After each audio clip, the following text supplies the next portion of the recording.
again, my name is Sam Robinson, and this is the Gnostic Syncretist podcast, and I'm the Gnostic Syncretist. Thank you for joining us tonight. As always, I'd like to reiterate that anyone is welcome on this channel and on this journey to uncover deeper aspects of the occulted nature of our reality. All are welcome, no matter your background or beliefs. So in our last video, we were going over an introduction to the mystical Kabbalah. And in the mystical Kabbalah, right here, you have the 10 spheres, and we went over the 10 spheres. So today, I wanted to go over several other things about the nature of the tree. We'll go back over to a degree the 10 spheres themselves.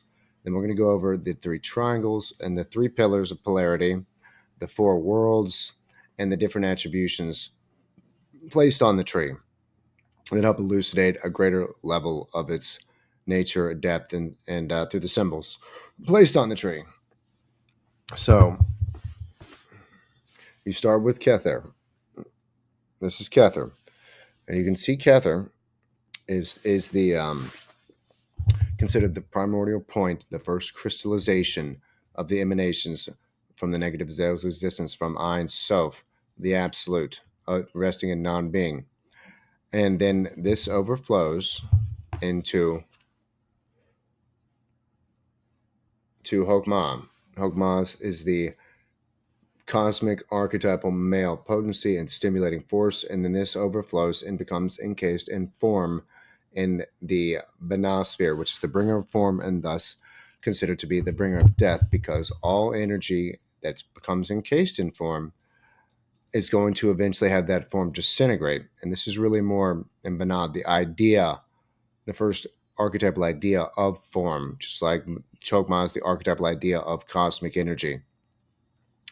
And this is called the supernal triangle. And the supernal triangle is simply these three. Is those three at the top, the three Sephiroth really form one triune being. Kether is all potentiality, the condensation and crystallization of absolute energy, resting in a potentiality, androgynous, neither male nor female. Its male and female aspects are Hokmah and Binah, and the three really form one entity, so to speak, because they are a unit. They are the triune God. They are the three faces of the deity, the male and female potency, and the absolute, the closest thing to the absolute, which is Kether. And then what you have below that is it overflows from Binah into Chesed, which is the fourth Sephiroth and the kind of the cosmic first real like substance formation of the idea of forces. It's the great generator of blueprints, ideas, and concepts, which then become manifested when they fall into Kabbalah, the secondary giver of form, and the destroyer. And this represents the destroyer, and it has a Mars energy associated with it, because it is considered the Sephiroth that is the kind of destroyer of all useless and overused forms or forces that have left over from cosmic generation. And so you have these two, and then they become equalized and equilibrated in the Christ force of Tiferet, which is the solar logos right here.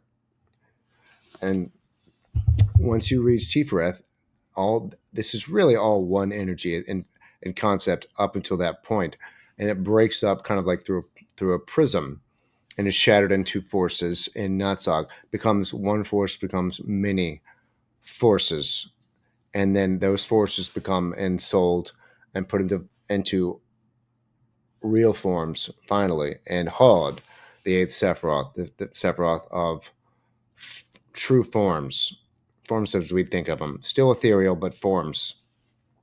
And then they become equilibrated in the foundation of Yesod. Yesod is the final foundation and an astro-etheric blueprint for full manifestation in the material plane, which is in Yesod and ends up down into Malkuth. So once you have become materialized in Malkuth. That is the full flourishing of the entire system of the Tree of Life. But you also have many other aspects of the tree. You have the three pillars, and you have the three triangles in the four worlds. The first triangle is at the top, Kether Hokmah Banah. That is called the supernal triangle, or sometimes called the archetypal triangle. Then you have Chesed, Geburah, and Tiferet, which is the sometimes called the moral or the ethical triangle. And then you have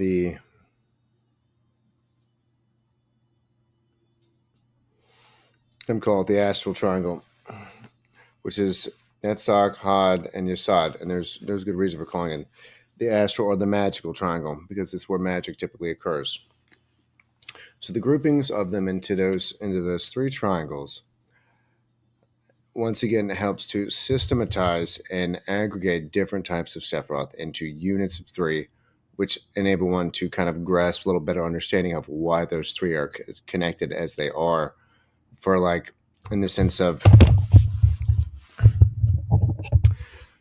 the supernal triangle. Well, these are the three supernals: Hokmah, Banah, and Yesod. Hokmah, Banah, and Kether, and they are the archetypes. They are the archetypal mother, the archetypal father, and the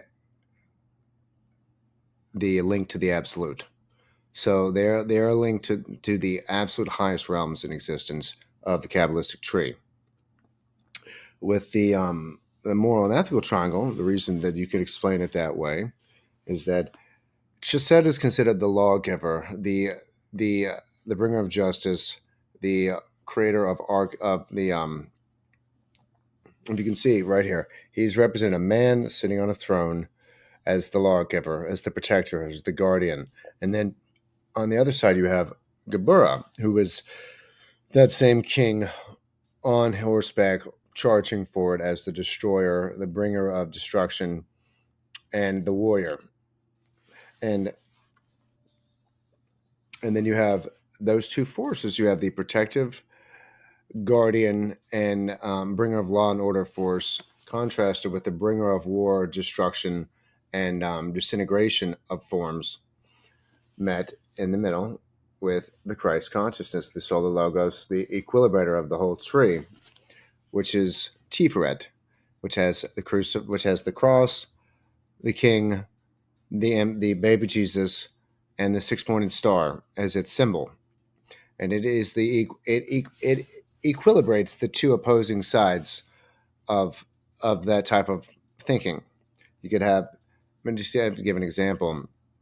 Say you would consider this in a politics. You would have with Chesed, you'd have the lawgiver, the bringer of order, the keeper of tradition, and a lack of progression. And then you'd have on the in the Geburah sphere, you'd have the bringer of destruction, the absolute bringer of progress, the destroyer of old traditions and old forms that they think are no longer necessary to the political existence of a system. And then you have that all equilibrated in the Tiferethic force, where you have some of one and some of the other, the overabundance of destroyer aspect and the over preserver aspect meets in Tifereth and is equilibrated as a holistic system. And that's just an example. And then in the astral triangle, you have all the nature forces are in Netzach, which is the sphere of the nature forces. And then you have the magical and the occult forces of the wizard, the magi, the astericist, and Hod. And then on your side, you have the Hall of Mirrors and the lunar and the moon energy and the moon forces, equilibrating the nature and the wizardly forces of the two spheres. So one is nature, one is the occult forces of ritual magic. One would be a druid and one would be a type of occultist. And then they would meet in Yesod and it'd be equilibrated there to be channeled down. And that's the nature of the astral triangle. And these three triangles kind of help you relate the different aspects of these three sets of Sephiroth to the ones within that supernal and the different triangles, the supernal, the moral, and the astral triangle. Malkuth is not in any of the triangles and sits alone. Now, besides the triangles, you also have the pillars. You have the three pillars. You have the pillar of mercy or mildness. You have the pillar of severity. And then you have the pillar of consciousness, the pillar of equilibrium, right up and down the middle. And the reason it's called the pillar of equilibrium is because, as I've been showing you, those spheres on the pillar in the middle tend to equilibrate the overconcentration or overabundance of either of the two other pillars and their forces and energies. So, obviously, as one would expect, in the pillar of mildness, you have the upbuilding forces. You have Hogma, Chesed, and Netzach. And the pillar of severity, you have the bringers of form and bringers of structure, the pillar of severity, which is Binah, Gabora, and Had. And then you have the way up, the pillar of consciousness and equilibrium in the middle, which includes Malkuth, Yesod, Tiferet, Doth, and Kether. And so in some way, in some methods, people consider it, they call that the path of the arrow in the middle pillar, which it can also be an exercise. But the middle pillar is the place where you can try to rise up the planes of consciousness. And obviously it takes time, training, effort, and long study. But here you have sensory consciousness, your everyday five sense based style of consciousness. Then you have astral psychism and Yesod in the Hall of Mirrors on the astral plane. Then you have the Christ consciousness, the spiritual intuition, and an illuminated consciousness of Tiferet. And then you have pure spiritual consciousness in Doth and godlike consciousness in Kether. So that's kind of how they break that down with the two pillars and the three triangles. Now, besides that, you also have the four worlds. And the four worlds are Atziluth, Briah, Yetzirah, and Assiah. Atziluth is the archetypal plane, archetypal world. Briah is the formative world. Yetzirah is the creative world. And Assiah is the material world. And so the different Sephiroth are also allocated to the different aspects of these four worlds. Now, for the very most basic way of breaking it down, you would only place Kether in the archetypal world. Briah would consist of Hokmah and Binah, the formative Sephiroth. And in Yetzirah, you would actually have all six of these. You would have Chesed, Gabora, Tiferet, Netzach, Had, and Yesod would all be considered the creative in the creative world. And at the very bottom, you'd have Malkuth as the only one in the material plane. Now, another way to break this down, and it's kind of complicated, is you stack four trees one below another. So you'd have four trees of life with 10 Sephiroth apiece. And in Atziluth, you'd have the 10 Sephiroth, and then you'd have in Briah 10 Sephiroth, and you'd have 10 Sephiroth in Yetzirah, and you'd have 10 Sephiroth in Assiah, the material plane. And one reason they do that is because of the way you also use this system to add on additional symbols and attributions like the tarot onto the planes. So you have 72 tarot cards, 22 trumps. The 22 trumps go on the 22 paths. And there's kind of a blind. The last one goes on actually Malkuth. And then you have all the suits, the wands, the chalices, the cups, and the pentacles. Each one of these represents one of the elements. So this comes back to another system of the Kabbalah. This other system makes Atziluth the kingdom of fire, which relates to the spirit. Briah is the one of air, and so you'd have all the swords. Then you'd have all the chalices or cupbearers of water in Yetzirah, and then on the Assiah plane you'd have the pentacles, and there's 10 suits, just like in a pack of cards, and so you'd put the 10 wands in Atziluth, the 10 swords in Briah, the 10 cups in Yetzirah, and then the 10 pentacles on the four Sephiroth on the last tree of life and Assiah of those 10 Sephiroth, and you put each one on each one. So all 10 of them, because there's 10, so to speak, cards of the number 2 of the wands, and so on and so on. So you basically take all this entire this entire tarot deck, and you place it on the 4 tree of lives all the way down, and then you study and meditate on the cards placed on each one of the trees. And this is one of the many aspects of trying to draw out additionalized material from the system of the tree of life. On top of this, you also have attributions of symbols that go on each one of these spheres that are also separate and are also used for meditation. So if you start at the top, this is Kether. Kether is called the primordial point, the Ancient of Days, the first swirlings. And so you have the original swastika placed there. It kind of looks like one. It's swirling colors.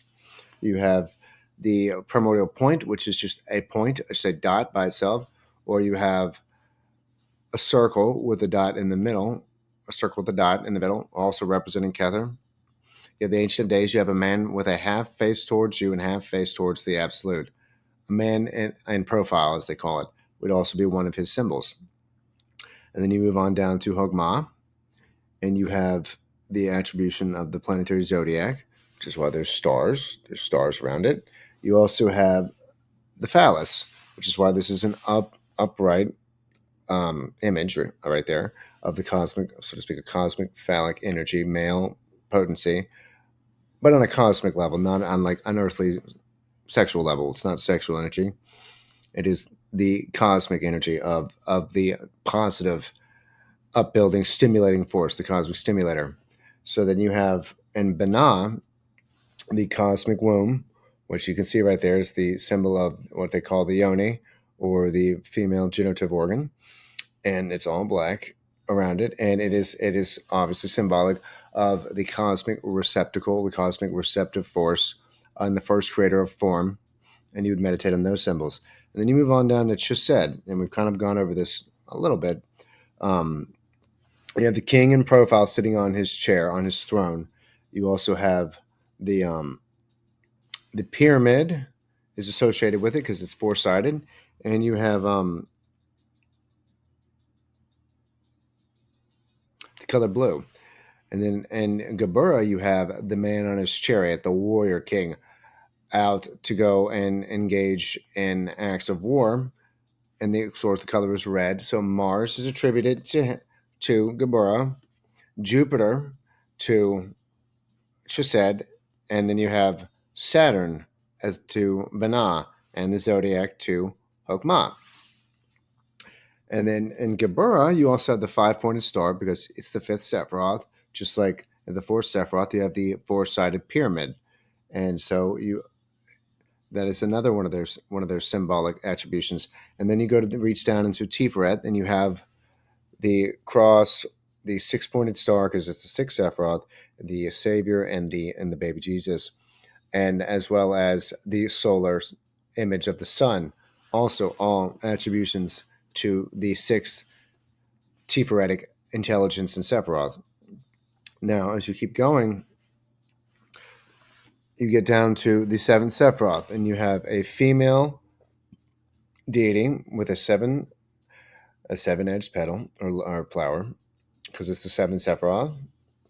So you have Venus. Venus is associated with the 7th Sephiroth. So are all nature forces and the 7-petaled lotus. And then in Hod, you have the 8-sided octagon because it's the 8th sphere. You also have a hermaphrodite angel or Hermes. You have Hermes associated with that. You have Thoth associated with Hod, and any of those other types of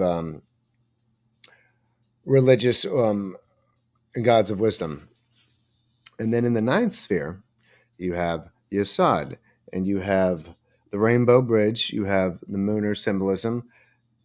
The moon is right there next to him, floating, and you have the reason there is the rainbow is because it's associated with the hall of mirrors and the prism and the astral plane. And then you have the man, a strong man. And below that, you have Malkuth. Malkuth has multiple symbols as well. You have the female goddess and deity sitting on her throne with the ark over her, with two cubes sitting on top of each other, the double cube, and then the colors of olive, yellow, maroon, and black. And those are the four colors. You'll notice that if you've ever looked at the show The Full Metal Alchemist, those are the four colors shown as the country of Amestris. Ironically enough, because so much of that show actually has to do with the Kabbalah, and so those are some of the meditative symbols associated with each one of the Sephiroth, and why they're associated with them. One, because of the number of it is in the Sephiroth, but two, because of the type of potency associated with those symbols are the same type of potencies associated with that sphere in condition of existence. That you always have to bear that in mind. These 10 spheres are 10 states or conditions of existence of cosmic unfoldment. The paths are the subjective side of the Sephiroth. And when one starts to utilize it for study, and they start to tread the paths all the way up to the top. Now, you may never reach that, but you obviously start at Malkuth. So the system of the Kabbalah is a system of correspondences, of elemental attributions, of stellar potencies, and cosmic states of existence that are all interconnected into one beautiful glyph that you can use for the training of the mind, the tapping into your subconscious, the unfolding of higher potencies within your being, and gaining spiritual intuition and contacting your spiritual body. So each one of these spheres you would meditate on, and you would meditate on the various symbols associated with those spheres. So if it was Kether, you'd meditate on the swastika, the circle with the dot in the middle, the man at half profile, and the first swirlings. And you would try to contact the condition or potency associated with it. And one last aspect of the tree are what's called the God names, or the words of power. They sound more fantastical than they are, but you have four hierarchies for each one of the four worlds. In the Atziluthic world, each one of the Sephiroth gets a God name. So you also have the four hierarchies. You have the God names, you have the archangelic names, you have the angelic names, and then you have the planetary names for each of the 10 Sephiroth on each of these four consecutive trees of life. So if you go, say this is the first one, you would have the God name for each one of these Sephiroth. And then on the next tree down, you have an archangelic name for each one of these, the word of power, all the way down. And so on the next one. The next one, you have the attributions of angelic choirs of angels for each one of the 10 Sephiroth. And then below that, you have the planetary names, the names of the planets associated with them, like Rashith Hal Gagalam or Shemesh. For the planetary name for the sun is Shemesh. Or so you'd have, this is where like the seraphim, the cherubim, and all those types of beings are placed onto the tree. And it's all in Hebrew. The Hebrew letters are also associated with each one of the paths. You place one of the Hebrew letters on the path. When you study the path and path working, you have to study the Hebrew alphabet. It's not hard. You don't have to learn how to read Hebrew.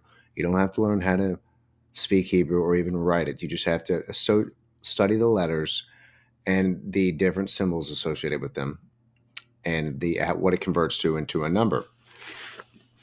So when you place all these on the tree, on all four of these trees, you end up with this vast scheme of corresponding symbols, which when you start to study, say, the sphere of Kether or the sphere of Yesod, you will do a meditation session and you will try to only focus on what that one sphere is and try to bring into visualization the image of the swastika or the image of the dot or the image of the circle with a dot in the middle for Kether. And you'll try to hone in on just that one potency. And you will speak the God name first, which is, what is it? I think one of them is El. And another one is Metatron. The archangel is Metatron. And I'm pretty sure El is the God name. And all the way down. And so you would start your meditation with the Kabbalistic cross. And then you would sit down and do your breathing exercise for 5 minutes, the 4-count breath system. 4 seconds in, 4 seconds to hold, 4 seconds out, and then wait 4 seconds to start again. Do that for 5 minutes. You will notice a difference. And then you start to try to visualize the Catheric sphere and contact its spiritual energy. And you might not feel anything for many months, but you keep doing this, and you'll eventually make a subconscious association and connection with that sphere and that energy and that potency type. And you do that with all 10 Sephiroth. And one of the ways I've learned to do it is you take 40 days and you do one sphere for each 10 days. So you'd start at Kether on day 1 and you'd end with Malkuth on day 10. And then on day 11, you would do Kether again. And then on, all the way down till you've done 40 days of this and you've contacted each sphere 4 times and gone through the symbolism 4 times. And it's going to be very difficult at first, obviously, because a lot of stuff starts to try to kind of bubble up and get in the way of visualization. Holding images becomes very difficult. Is very difficult in the beginning. But eventually you'll start to be able to hold these images in your mind and contact that